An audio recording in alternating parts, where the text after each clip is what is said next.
and welcome to National Focus. I am Julian Morris. In the headlines, 20 families in Soufriere constituency to receive homes under government's housing revolution. A $3.5 million project to enhance Cabrits National Park. And Portsmouth promoted as an ideal business destination. The details of the headline stories and more when we return.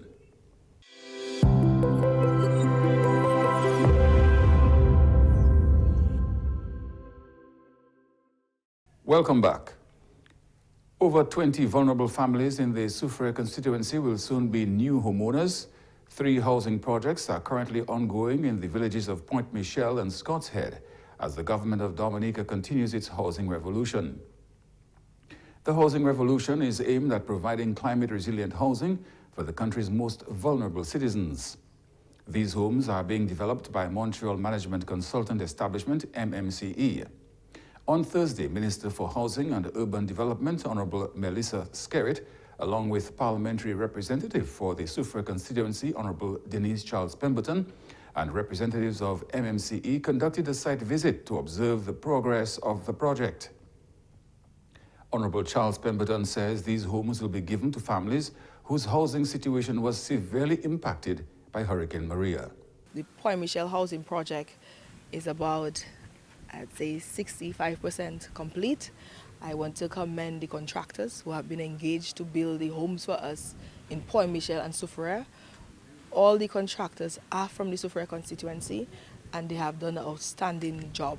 If you look at the homes, they are well built, the structures, you can see the passion and the effort in which they constructed those homes to house the vulnerable families we have in the constituency, especially those who were impacted by Hurricane Maria. This is a promise made by the Prime Minister, or visionary Prime Minister Roosevelt Skerritt, to embark on a housing revolution which was expanded and doubled post-Hurricane Maria. And you can see that it took some time, but very soon we are going to have some happy families who will be receiving their keys for those homes. The housing project in Savannah Scott's Head is expected to be completed in the next few months. Honorable Charles Pemberton expressed gratitude for this development on behalf of the recipients, saying that these homes will serve to elevate and empower them. I am very happy for the new homeowners are going to get their keys, and I know they're anxiously waiting. There are a lot of people who have been living not in the best housing conditions in Scott's Head, and that is the motto of the Labour Party, to uplift the lives of ordinary men and women, and this housing project is going to do just that. If I show you and if you follow some of the stories of the families who will be receiving a house in this area, you realize they come from very poor conditions. They did their best to provide housing, but they were not resilient homes, and most of them got destroyed by the hurricane. But by receiving this resilient home worth over $350,000, we're empowering families. So if your property value was $0, overnight you're going to be worth $350,000. Minister for Housing, Honorable Melissa Skerritt, is happy with the progress of the project. I'm very proud of how far we have come. This project will most likely be ready within the next few months, and it has employed a lot of the local contractors, local skills tradesmen. And this is part of our housing revolution. We continue to provide housing for the less fortunate. As you know, we are still building back after Hurricane Maria. And there are so many families who were affected and are waiting for their resilient home. And we will fulfill the mandate. We will fulfill our promise to the people. Our promise is made, our promise is kept.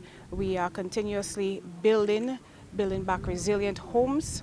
And I know that our constituents here, those of the Scott's Head constituency, are going to be very happy and very excited when they get their keys in before summer. Meanwhile, local contractor Mr. Tony Bernard thanked all those who made the project possible. First time in history in the community of Scott's Head, a type of project happened. First time. We won that Freedom Party for 15 years, and the type of things we get, there was nothing to compare that today. And then them people living by the bayside there, once it's a hurricane, them people have a situation and they have to run for shelter. But now we feel that we're safe enough that my neighbor can take somebody else to rescue inside. So my most important thing I would like to do is just to pick up the Prime Minister, the ministers, Minister of Housing. Now, like more work to come so that we can employ more people and do more things in the country. Because we had so many Haitians coming there and looking for work. We have so many different types of people coming. So money going every family home from that project there. Everybody eat from there. So I'm thanking again, thank PM, thanks, try to make something again for us. Okay, I'm saying thank you for the Minister of Housing and Dennis Charles, and PM I always have to, that's my partner. Thanks for them, I think that. Parliamentary representative for Portsmouth constituency, Honourable Fennell Wenham Shepherd, is promoting the town as an ideal destination for business. She spoke to GIS News following a 2-day business training workshop for small entrepreneurs in the north of the island. I think it's the perfect real estate. Now is prime time, prime opportunities.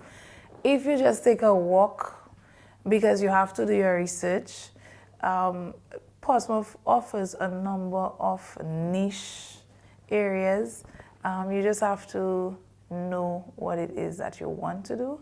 And sometimes just walking through the town gives you ideas. It happens to me almost every day, and I'm from Portsmouth. The parliamentary representative says Portsmouth offers a variety of business opportunities in tourism, agriculture, and agro-processing. As I said, it's safe in Portsmouth. We still have some land space. There are people still willing to sell their property for those kinds of things. It's just a matter of coming to do the research, as I said. One of the important business ventures in Portsmouth is the establishment of the American-Canadian School of Medicine. The students are already integrating into the community and contributing to the town's development in important areas. American-Canadian School of Medicine, ACSOM, is going to be one of those businesses that will stay under the microscope. Simply because a lot of people either think that it is still a gimmick. I'm not sure why someone would invest so much to have something as a hooks, but that is what some believe. I am proud to say that in the first white coat ceremony, we had 9 students, one of which came from my constituency. I was really elated for that. And at our second white coat ceremony, we're up to 21 students. Now, if that doesn't speak well for growth, then I don't know what else will. The medical students are already having a positive impact on the community. Our students are so immersed already that you can't really tell the difference from the locals and the students. They're usually busy with classes anyway, but they've been able to mingle. They do community projects. In fact, they've been engaged in one of my projects and looking forward to doing more with them. They have done partnerships with Jolly's Pharmacy, for example, and they did a health fair that was well received by the community. The parliamentary representative says the American-Canadian School of Medicine is very Dominican in many ways. There's a lot of that, we can say, Creole flavor already at the institution. And what is better than experience? So because they would have done it as Ross University, some of them who were there, and some of the employees that we have are also former Ross employees. So these are people who not trying anything. They know what it is that they're doing, and so we're probably going to see an even better opportunity for the school and for the country as well. She maintains that the climate for doing business in Portsmouth is very conducive. As far as I know, the conditions to operate are very favorable, and it's just about capitalizing on those things. I tell the vendors, I tell the community all the time, let us ensure that we always in a state of readiness, ensure that your apartments are clean, ensure that your apartments are well painted, maintain your facilities. Those who are involved in the entertainment industry, ensure that you have events. Don't be afraid to put your flyers close to the school so that you market yourself, because the students may not be able to listen to the radio, but they'll certainly see a flyer. Government's partnership with Clear Harbour has resulted in the expansion of the company's operations to the Picard area. This development augurs well for employment in the town. I can safely tell you that every day I see young people going to and from work.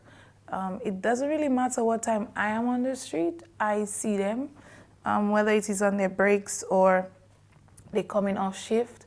So I think that too is very good for not just the constituency but for Dominica as a whole. Government's collaboration with Clear Harbour to expand the call centre service into Portsmouth is just one of the job creation initiatives benefiting the North. We also have the National Employment Program where, our incubator program where we have a number of households benefiting. I can report to you that we have had at least 30 or more new interns under the National Employment Program, given that we have had interns who have graduated, moved on from the program. So they're no longer under the National Employment Program. They have gone into full-time employment. And I mean, this is what we want. This is what we need. And so as long as the program operates in the manner that it has to be, then we're going to see good results from it. The parliamentary representative is encouraging the youth to take advantage of the opportunities provided by government. I encourage our young people to don't sit at home, go out there, find out what is going on and figure out what preparation do you have and how it can benefit others. And that is how you make yourself employable. That is how you make yourself marketable. So don't just sit there and say, well, I went to college and there's nothing. You did environmental health. Probably you may not work with the environmental health unit, but you can provide that service to another business place. Then you become the environmental specialist for that operation, and there we go. Sometimes you also have to nudge at others to be able to let them see the opportunity for themselves, and it's mutual. So they pay you and they get a service. Contractor on the East Coast Road project, Mr. Jack Gadakan, says the first phase of the road, or Lot 1 of the 18-mile-long road, is 95% complete. The road project was divided into two lots. Lot 1 stretches 6 miles from Bois Diab to Cabrits, and Lot 2 is 12 miles long from Cabrits to Pegua. Total, we have something like 29 kilometers of road. Okay, in 29 kilometers, we have 5 bridges to do. At this date, we finalize Lot 1 by, we'll say, 95%. We just have the guardrail on the road marking to be executed, but we'll do that at the end. We'll do that when we are going to do the 29 kilometers of road marking, and also the guardrail. We expect to start in 3 months to start the guardrail. On Lot 2, where we are now, we are at 30% on the job.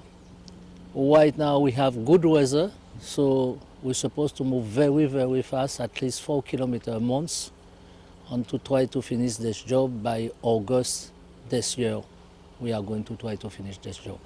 The $126 million EC road project, which is funded by the World Bank and the government of Dominica, began in December 2020 and is scheduled for completion by December 2024.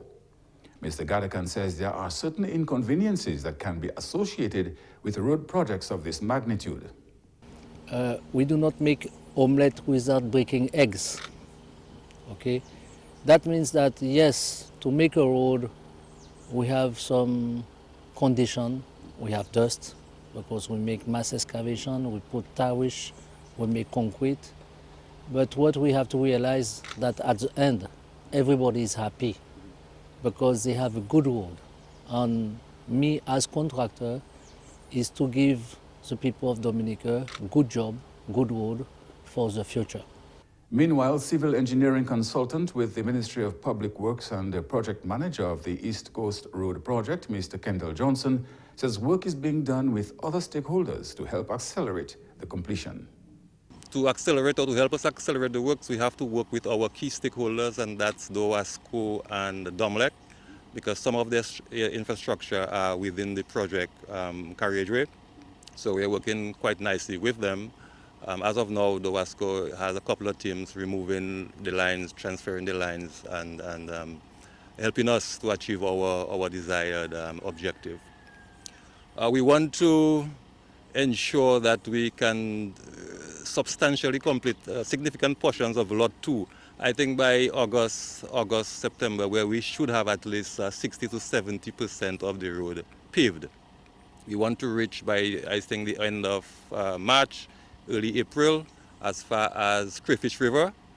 Yes, and I think that would be a significant push to help us reach our objectives.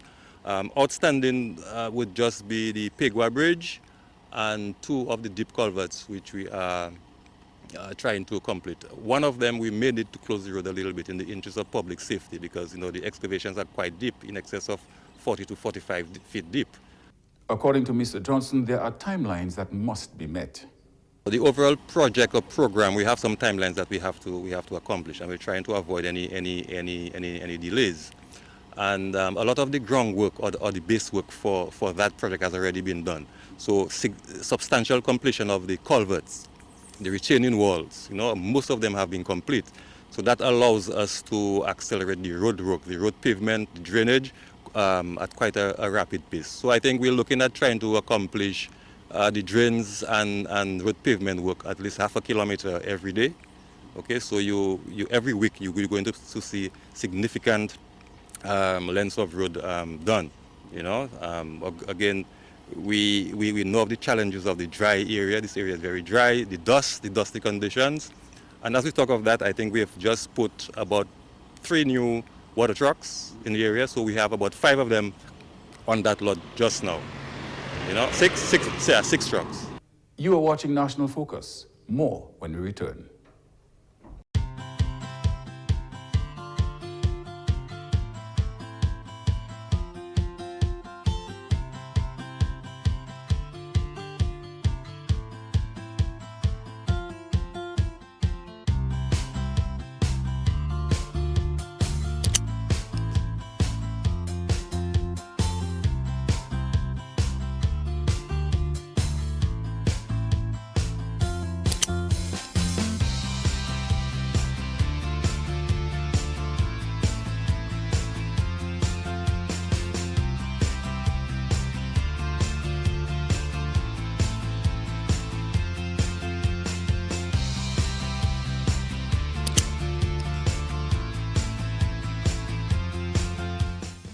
Bache and buckle. Safer roads in the Nature Isle.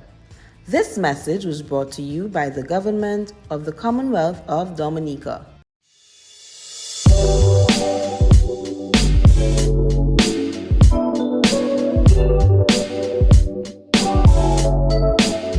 Welcome back.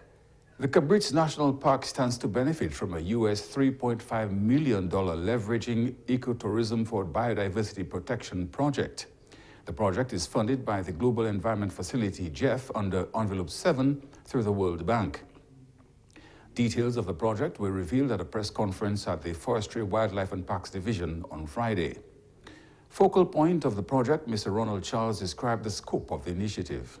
The project has 4 components: protected area planning, biodiversity and sustainable nature-based tourism operations, sustainable livelihoods, and project management. Under Component 1, protected areas planning will be providing support to the Forestry Division for developing or rather upgrading the management plan for 2 national parks, Mount Diaboté National Parks and the Tuapito National Parks, because the management plan is long past its time, and of course doing a very modern and brand new management plan for the Cabrits National Park. Integrated Government Solutions, based in Victoria, British Columbia, Canada, is engaged on the technical consultancy to develop an overall management plan for Cabrits National Park, which will include both terrestrial and marine areas. Chief Consultant of Integrated Government Solutions, Kathy Chopik, gave an account of the project's management planning process. The process for the plan is that right now what we're working on is the background report. So essentially that is interviewing many people, talking to people, looking at old plans, and writing up a section that talks about what is the current state of the park. And that background report will be completed in August, and reviewed by people here in Dominica. And when that is completed, and there will be public presentations of the background report. I'll come back in September and meet with people and present it. It will be posted for anyone who is interested to comment on. And when that is completed, we'll say, if this is all correct in the background report, we're now going to use that information to prepare the management plan. The management plan itself will have a draft prepared by November of this year, and again, similar process. We'll come back, we'll consult with people, and it will be posted for people to take a look at. The other consultants on the team are marine biologist from Grenada, Orlando Harvey, consultants from Canada, Mel Turner and Denise Walker, and historian Dr. Lennox Honeychurch. Dr. Honeychurch is the heritage consultant on the project. He elaborated on the dynamic nature of the Cabrits National Park. It is one of the most important historic zones in the whole of the Eastern Caribbean. It's quite extensive, but it is more than just the historic buildings. It is a national park in fact 3 segments, one on top of the other if you want, overlaid. What you have is the terrestrial. It's situated on a volcanic cone that was once an island separate from the rest of Dominica that eventually linked up to Dominica, and that is why there's a wetlands area between the volcanic peaks and the mainland of Dominica. But that means that you're dealing with swamplands, you're dealing with different types of vegetation, and of course wildlife. So there's that component. And then on top of it, there is the historic heritage component. We've got roughly about 50 major buildings, some much smaller than others, some larger than others. And I think we are aware of Fort Shirley, of course, which is the headquarters of the historic zone. He stressed the importance of the project. But there are so many other parts of that headland that need to be managed and developed with opportunities for future use. But it has to be properly planned. And this is what this whole project is all about, to ensure that the park as a whole is properly planned and that all those different components are linked. The Leveraging Ecotourism for Biodiversity Protection project is expected to be completed in 5 years. Coming up next, the Creole News Highlights with Jeno Jacob.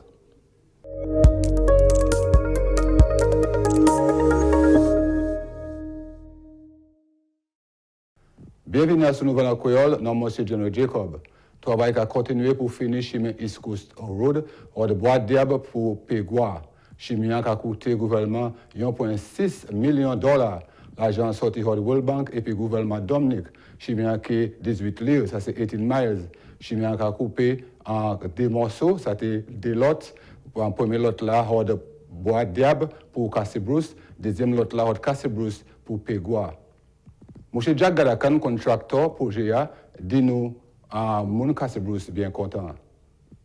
Avant l'année de café chemin là, yo tout est complain, yo ka dire ouais yo ni poussière, yo ni bitin, mais les chemin yo fini, yo tout content.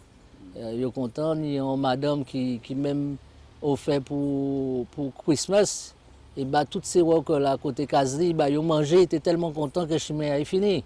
So fait nous savent que les nous café chemin, nous toujours des problèmes. Et c'est ça nous qu'a dit tout le temps, les nous qu'a fait omelette, fait nous qu'a saisir. So pas savent qu'a saisir, pas savent faire omelette. Mais ça pour nous savent faire, nous savent que omelette là qui est bon à la fin, nous qui tout qui content. Jagadakan dit après 26 années, il a travaillé Dominique, il c'est un Dominicien. Après 35 ans, 36 ans, moi je suis un Dominicain, je suis content Dominique. So, je dis jour, ça m'a dit mon Dominique, c'est qu'en content Dominique, en content pays là, et moi là pour nous faire pays là avancer et avec le gouvernement là. Ingénieur pour le projet, M. Kendall Johnson dit que le travail a continué. Nous avons still commencé, still continuer Cabrits pour Pegua. Okay, and it's 12 miles long.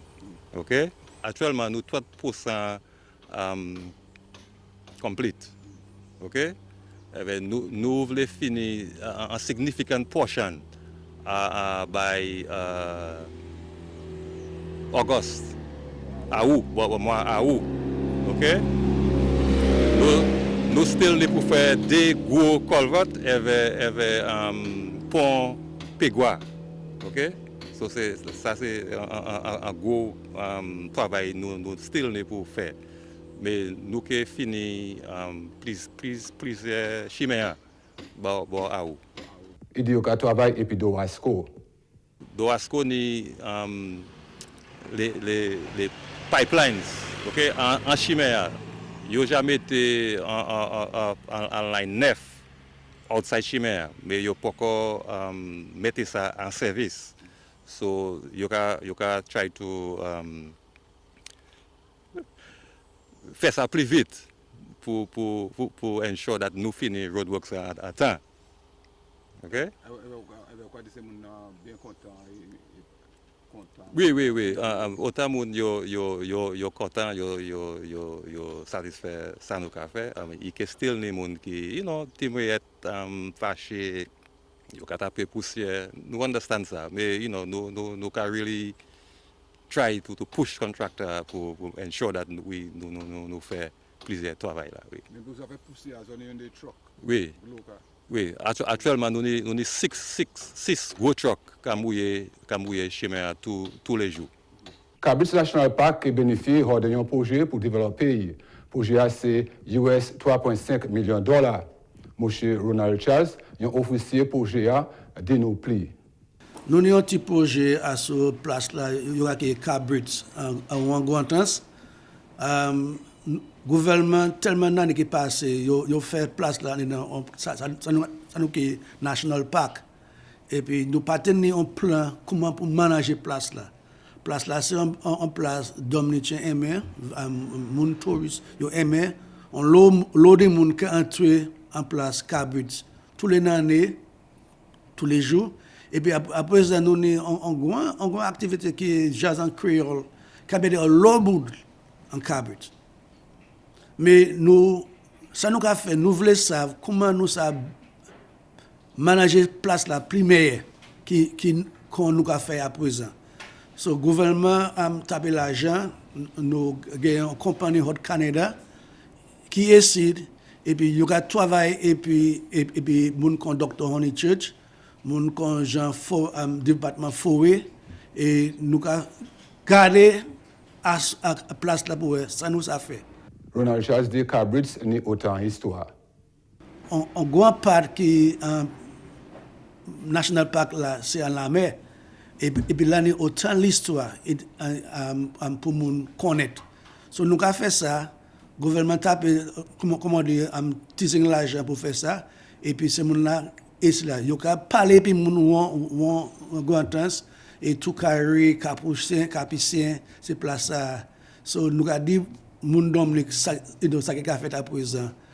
Nous qui là pour un projet ça, petit projet ça, et qui là pour presque une année, Cabrits là, mais il y a un plus grand projet, qui travaille au Dominica pour 5 années. C'est pas déjà l'argent, mais l'argent ça, si nous ça manager meilleur, bon, et ça commencer dire nous, assister nous. Pour manager les affaires Dominique parce que nous n'avons pas de naturel Dominique. Ça c'est tout à ce nouvel en créole. Non, M. Julian Jacob, ni un bon week-end. Au revoir.